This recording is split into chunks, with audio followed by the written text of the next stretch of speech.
Hey, what is up, disc golfers? Today on Iceberg TV, I want to talk a little bit about Paul McBeth at the Chess.com Open.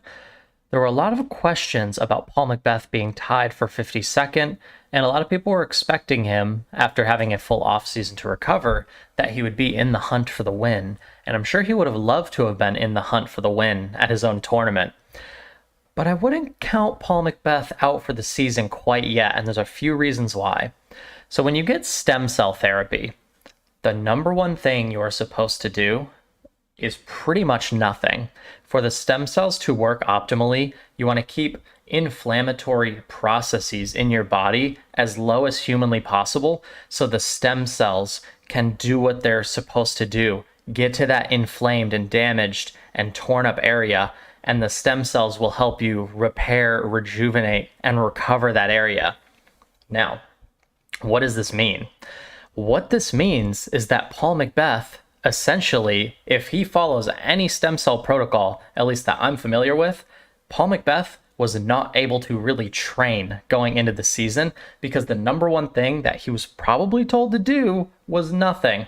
And when you don't want to train super hard, you don't want to lift weights, you don't want to go out and throw, and the reason being, training tears down the muscle tissue, creates inflammation, and will distract those stem cells from being where they need to be.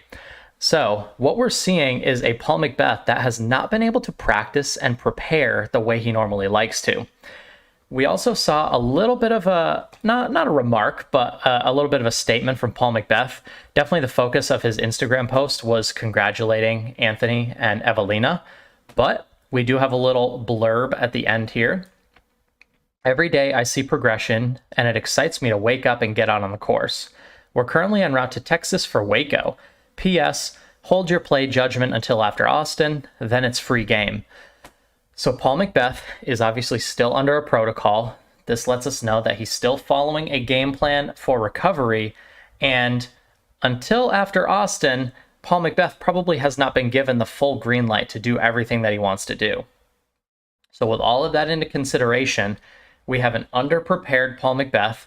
We have a Paul McBeth that's coming off of injury that looks like it's healed up quite well. He threw some really, really powerful shots out in that first round coverage that we saw on Jomez and on the live coverage. So I want to take a look at his technique. We have one forehand pulled up and we have one backhand pulled up. And you cannot tell me that this guy does not look powerful throwing the disc. And this is a really bright sign that things are looking great for Paul McBeth. Let's play this form in lower speed here. That's quality. Whoops, what am I doing?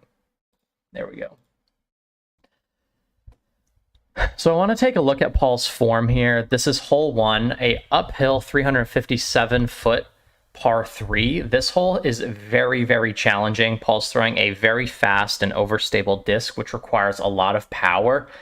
Paul is getting a ton of snap, a ton of power generation, and a lot of players were coming up short on this hole.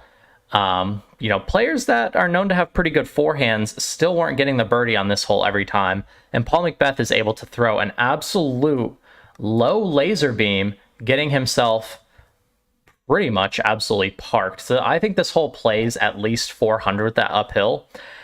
And Paul McBeth, the first throw of the tournament, I was like, okay, if Paul can do that, he can pretty much do anything. If he can rip a very overstable disc like a force 400 feet worth of power, I mean, I think Paul's shoulder's probably looking pretty good.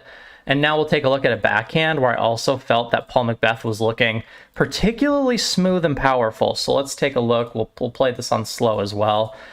But this does not look like a guy that's scared to throw. Look at the aggression, the fast run up, the plant, the powerful pull through.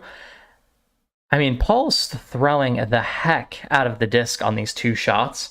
Again, ripping the disc 408 feet, really not putting any additional height on it to get extra carry. Paul McBeth finding himself inside the circle on another absolute crusher of a hole that a lot of players were coming up short. Paul McBeth was having no problem generating the power to get up to the basket. And we'll look at that one more time. I just really love this hole. I think this is a super fun shot. Let's take a look at Paul one more time. Just look how explosive he's looking.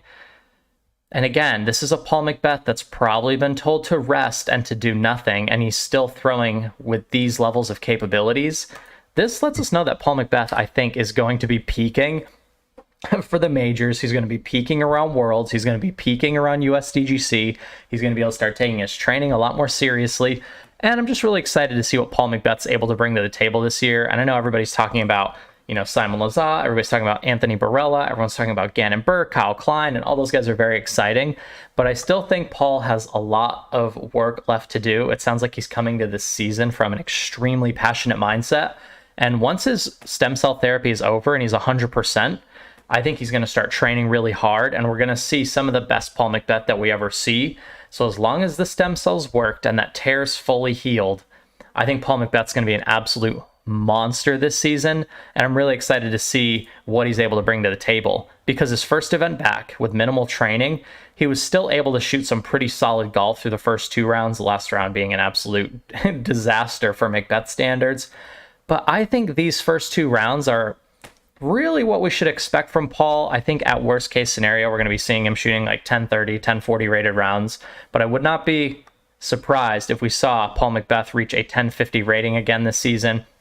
And I think we're going to see a really good version of Paul McBeth this year, and I think it's going to surprise a lot of you guys. So I just wanted to get on here, give you guys my thoughts on everything, because I think Paul is going to be an absolute monster, particularly going into Worlds.